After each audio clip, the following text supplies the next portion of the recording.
चलिए आते हैं एक महत्वपूर्ण टॉपिक पे। हर इंसान की ज़रूरत रोटी, कपड़ा और मकान होती है। उस ज़रूरत को पूरा करने के लिए वे गरीब लोग मजदूरी, खेती और अपना छोटा मोटा रोजगार करते हैं, जैसे ठेल लगाना, खेती करना और भी बहुत सारे छोटे छोटे काम हैं। ये बात करते हैं भारत की, क्योंकि मुझे भारत प्यारा है। क्या ऐसी वजह है कि भारत में अमीर अमीर बनता जा रहा है और गरीब गरीब होता जा रहा है? उसकी वजह है हम सब लोग, क्योंकि आज भारत में अधिकतम लोग एक ही छत के नीचे से खरीदना पसंद करते हैं और उन अमीरों की तिजोरियों को बड़ा करते जा रहे हैं और उन गरीबों के मुंह से निवाला छीनते जा रहे हैं। उन व्यक्तियों को शायद शर्म आती है उन छोटे छोटे दुकानदारों से खरीदारी करते हुए। एक बात ध्यान से समझ लीजिए, यहाँ तक कि ठीक है कि आप भारतीय कंपनियों से खरीदारी करते हो, चाहे वो रेस्टोरेंट हो या कोई मार्ट हो या फिर और कुछ, लेकिन मैं नहीं चाहता कि कोई भी भारतीय किसी भी विदेशी कंपनी से कुछ भी खरीदे। आज भारत के उन छोटे छोटे दुकानदारों, मजदूरों और किसानों को तवज्जो दोगे तो भारत का पैसा भारत में ही रहेगा, भारत की जीडीपी में उछाल आएगा और भारत का रुपया मजबूत होगा। यदि आप विदेशी कंपनियों को तवज्जो देते हो तो भारत का पैसा देश से बाहर जाएगा। एक दिन ऐसा आएगा कि भारत में विदेशी कंपनियों का राज होगा और भारत के छोटे मोटे गरीब, रोजगार वाले व्यक्ति, दुकानदार अपने 2 वक्त की रोटी के लिए अपना पेट पकड़ कर रोएंगे, क्योंकि उस समय भारत में विदेशी कंपनियों का राज होगा और इन सब के जिम्मेदार होंगे हम सब लोग। चलिए एक नज़र डालते हैं भारतीय कंपनी पर और विदेशी कंपनियों पर, ताकि आप आसानी से पहचान कर सको कौन सी भारतीय कंपनी है और कौन सी विदेशी कंपनी है। क्योंकि अगर आप भारतीय कंपनी से खरीदारी करते हो तो भारत का पैसा भारत में ही रहेगा, विदेशी कंपनियों से करते हो तो भारत का पैसा विदेश जाएगा, भारत की जीडीपी कमज़ोर होगी और भारत के रुपए में गिरावट आएगी। इस बात को ध्यान से समझ लीजिए आप। अगर आप भारत के सच्चे नागरिक हो ना, तो कभी विदेशी कंपनियों से खरीदारी मत करना। तो बात करते पहले विदेशी कंपनियों के बारे में। अमेज़न, वॉलमार्ट, मैकडोनाल्ड, पिज़्ज़ा हट, KFC, Coca Cola, Pepsi, Colgate, Pepsodent, Nike, Adidas, red chief, Ford, Rolls Royce, Audi, Vivo, Oppo, Redmi, Samsung, Nokia और भी बहुत सारी कंपनी है, मैंने एक एग्जांपल के तौर पे रखा था। अब बात करते हैं भारतीय कंपनी के बारे में। फ्लिपकार्ट, स्विगी, जोमेटो, ओला, उबर, महिंद्रा, मारुति सुजुकी, हीरो, बजाज, कार्बन, लावा, लाइफ, माइक्रोमैक्स और इंटेक्स। तो ये भारतीय कंपनियों के एग्जाम्पल रखे मैंने।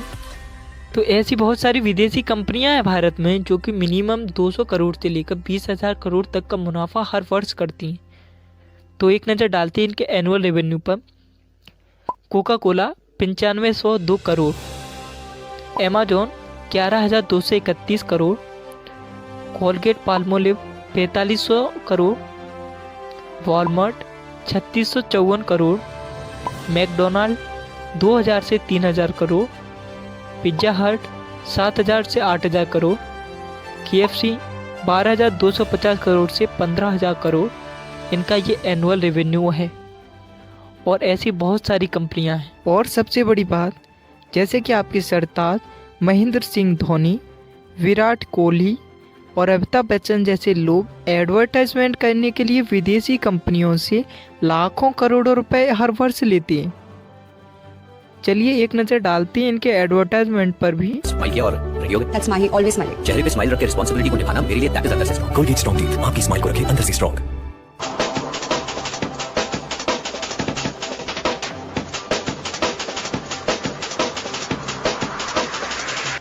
और मुझे अपनी इंटरनेशनल टेक्नोलॉजी, अपने कड़े क्वालिटी कंट्रोल्स और डबल प्रोटेक्शन पैकेजिंग दिखाई। आजकल और ये आपके सरताज हैं, ये पूरी तरह से वफादार है अपने देश के लिए। और ये इसी तरह विदेशी कंपनियों का एडवर्टाइजमेंट करके एक दिन देश को सोने की चिड़िया बना देंगे। अगर इनको कुछ और पैसे दिए जाएं एडवर्टाइजमेंट करने के लिए तो ये पाकिस्तान की बिरयानी और बांग्लादेश के मटन भी बेचने लगेंगे। मेरी किसी भी कंपनी के साथ कोई भी द्वेष भावना नहीं है, चाहे वो इंडियन कंपनी हो या फॉरेन कंपनी हो। मैं केवल उन भारतीय भाई बहनों को जागरूक करना चाहता हूँ जिनको इसके बारे में नॉलेज नहीं है। देखिए, अगर आपको ऑनलाइन शॉपिंग ही करनी है तो फिर अमेजन क्यों, आप फ्लिपकार्ट से कीजिए। घर पर फूड डिलीवरी चाहिए तो फिर बाकी के ऐप क्यों, मैकडोनाल्ड वगैरह, जोमेटो, स्विगी का यूज़ कीजिए। ड्राइविंग के लिए ओला उबर तो बेस्ट है ही। अगर आपको कोई गाड़ी परचेस करनी है तो आपको बहुत सारे ऑप्शन है, महिंद्रा है, टाटा है, मारुति सुजुकी है, हीरो है, ये सारी इंडियन कंपनियां हैं। देखिए, एक बात मेरी ध्यान से सुनिए, जो चीज़ इंडिया में अवेलेबल है वो आप बाहर से खरीद रहे हो तो ये ठीक नहीं है, क्योंकि आप इंडिया को प्रेफरेंस ना देकर बाहर की चीज़ों को प्रेफरेंस दे रहे हो। दूसरी बड़ी बात, जो चीज़ इंडिया में अवेलेबल नहीं है, जैसे कि स्मार्टफोन की बात करें, ओप्पो, वीवो, रेडमी, और इधर इंडिया की तरफ देखकर माइक्रोमैक्स, इंटेक्स, लावा, जो कि एक फ्लॉप ब्रांड है और इनको उठने में कई वर्ष से लग जाएंगे। ये गिरी क्यों, ये अलग टॉपिक है, और क्या हुआ है इनके साथ, तो ये एक अलग टॉपिक है। लेकिन इसमें एक और बड़ी बात है कि अगर आपको कीपैड मोबाइल खरीदना हो तो आप माइक्रोमैक्स, इंटेक्स, लावा वगैरह को प्रेफरेंस दे सकते हैं। देखिए, मैं क्यों बार बार दोहरा रहा हूँ कि आप भारतीय चीज़ों को प्रेफरेंस दो, क्योंकि यहाँ जो गरीब परिवार हैं वो शायद इतने डेवलप हो जाएं कि मध्यम वर्गीय परिवार में आ जाएं और जनता में इक्वलिटी बनी रहे। मेरे देश में कोई भी भूखा ना रहे, मैं केवल यही चाहता हूँ, और इसीलिए आपसे हाथ जोड़ के निवेदन करता हूँ कि आप भारतीय चीज़ों को महत्व दें। और आप लिस्ट उठा के देख लेना, अभी कोरोना का माहौल चल रहा है, एक भी विदेशी कंपनियों ने डोनेशन नहीं किया होगा भारत के लिए, क्योंकि आपके मैकडोनाल्ड हुई, वॉलमार्ट हुई, पेप्सी हुई, कोको कोला हुई, अमेजन हुई, एक भी लिस्ट उठा के देख लेना। और आप बार बार अमेजन, फ्लिपकार्ट, मैकडोनाल्ड, वॉलमार्ट, इन चीज़ों को प्रेफरेंस देने में लगे हुए हो। मैं आप सभी भारतीय भाई बहनों से निवेदन करता हूँ, इस समय भारत सरकार उन गरीब और असहाय लोगों की मदद करने में पूरी तरह से जुटी हुई है। उन घरों तक खाना पहुंचा रही है और साथ में राशन भी पहुंचा रही है, ताकि इस भारत में कोई भी गरीब भूखा ना रह सके।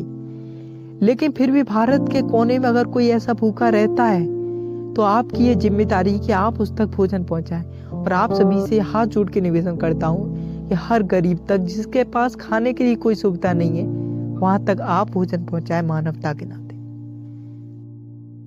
कोई भूखा ना रह सके भारत में, ये जिम्मेदारी हमारी है। जय हिंद, जय भारत। दोस्तों, साथियों, हम चले दे चले अपना